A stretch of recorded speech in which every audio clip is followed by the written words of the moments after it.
voudrais remercier le secrétaire général de l'Union des écrivains congolais qui a fait un très bon résumé à partir duquel il m'a tendu la perche que je voudrais bien saisir. Omer Koutoumissa Kiota, romancier, il faut commencer par le début, par le commencement. Et le commencement, c'est le premier roman, Les Aventures de Lumengu. Et aujourd'hui, c'est le destin brisé d'un chrétien. Si je fais allusion à Lumengu, aux aventures de Lumengu, ce n'est pas pour revenir à l'histoire de Lumengu, cette jeune fille qui ressemble à tant de jeunes filles, appartenant à des familles extrêmement pauvres, qui finalement, pour étudier, passer des classes, recourent à leur charme et bénéficient de la légèreté des personnes qui devraient encadrer les élèves et les conduire à la maîtrise des connaissances. Je ne voudrais pas revenir au fait que ce roman est une critique de notre société et particulièrement du système judiciaire de la République démocratique du Congo. À partir du sous-siat de la police de quartier jusqu'au sommet. Évidemment, il s'agit d'une époque bien déterminée. Les choses bougent. Nous espérons que cette critique aura servi aussi à quelque chose. Mais si je fais allusion à Lumengu, c'est surtout à cause de la technique. Parce que ce qui caractérise un roman, c'est qu'il raconte. Ce qui caractérise un roman, c'est la narration, c'est l'intrigue. Qu'est-ce qui se passe dans un roman? Qui fait quoi? Où? Quand? Comment? Le roman commence, de quelle façon commence-t-il? De quelle façon termine-t-il? Ici, la technique change. Autant dans les aventures de Lumengu, nous accédons à cet univers romanesque par un narrateur omniscient qui sait tout, qui connaît tout et qui le raconte avec l'assurance d'un Dieu, de celui qui connaît des choses visibles et invisibles. Avec le destin brisé, nous ne sommes plus en présence de trois récits. C'est un seul récit qui est cette fois-ci linéaire. Tout est focalisé sur un seul personnage, tandis que dans Lumengu, l'attention est aussi bien sur Lumengu que sur les amants de Lumengu. Mais ici, tout est focalisé sur un jeune homme que nous voyons dans tous les milieux formateurs, à l'école primaire, à l'école secondaire, à l'université, et puis dans les milieux professionnels. Et dans le milieu professionnel, nous le voyons même devenir ministre. Après avoir été ministre, il redevient simplement professeur. C'est un des moments importants, si pas le moment le plus important, du destin brisé d'un chrétien. Parce que ce jeune homme qui a reçu une formation chrétienne dès l'école primaire a été sensible déjà à ce moment-là, non pas seulement à ce qui n'est pas rationnel, à ce qui ne peut pas être démontré, il est déjà sensible à des contradictions. Il va alors évoluer avec le sentiment de ces contradictions qui vont contribuer à l'éclosion de son sens critique. C'est un autre moment important du destin brisé d'un chrétien. Et ce moment critique va connaître le sommet le paroxysme, particulièrement quand il devient, Maloutidi, c'est le nom du personnage en question, devient professeur. Professeur, il est producteur de connaissances.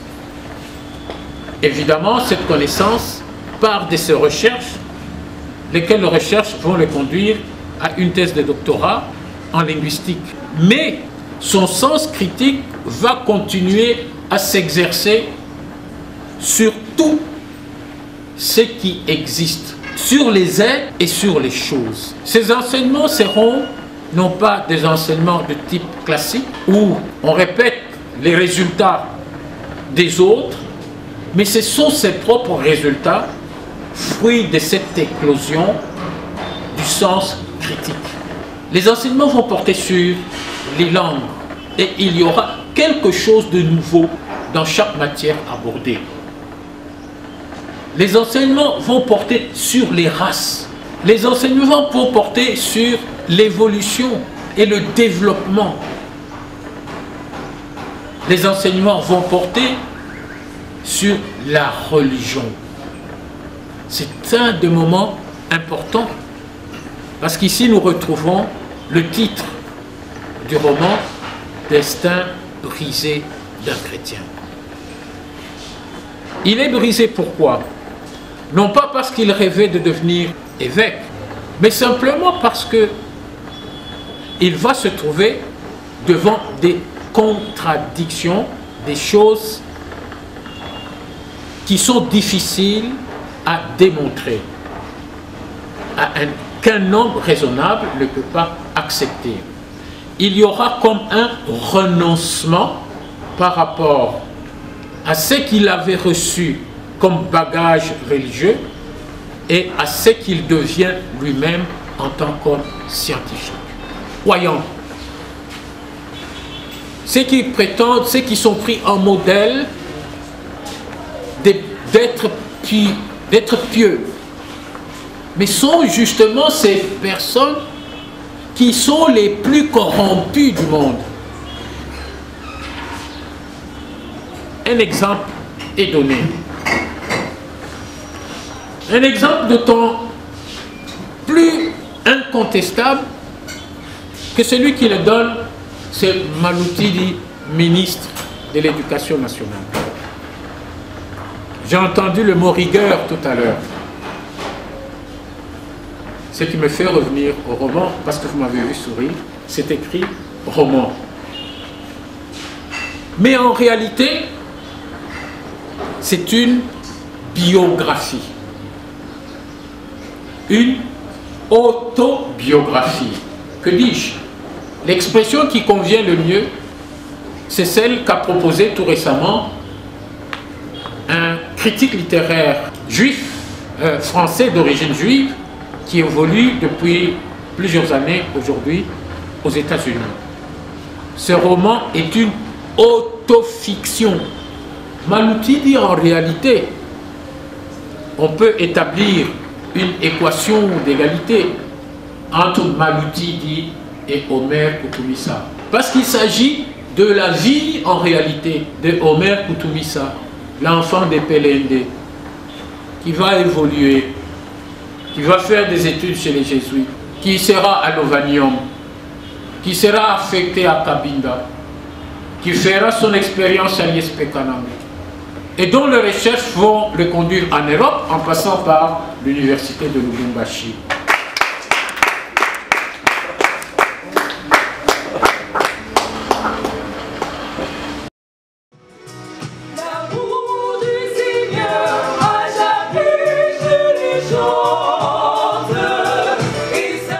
Brisé d'un chrétien, roman autobiographique du professeur Omer Koutoumissa Kyota.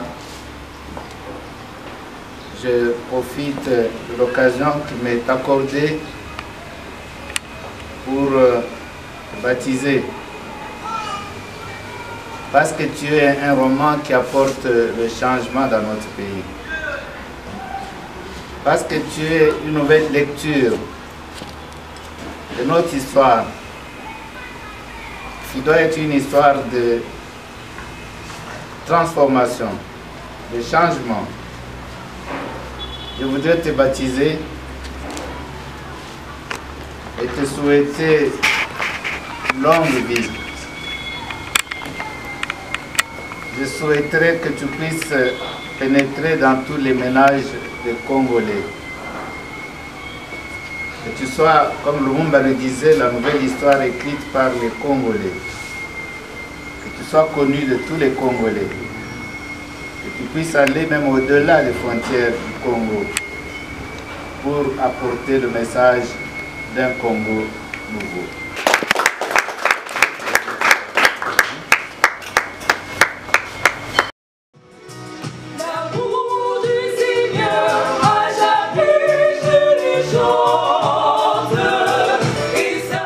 Je vous remercie tous de m'avoir donné l'occasion de présenter le roman qui traînait. Ça traînait déjà depuis, comme vous le voyez, il est de 2020. Pas de 2021. Et c'est le professeur Makolo qui a aidé pour que finalement on présente ce roman. Je dirais que le roman est devenu autobiographique alors que au départ c'était non autobiographique à la demande du collègue qui me regarde là-bas. Eh bien, je l'en remercie. J'ai entendu un nouveau mot que c'est autofiction. Hein? Moi, je découvre ça aussi. Voilà, nous aurons ainsi rempli notre contrat. Je vous remercie.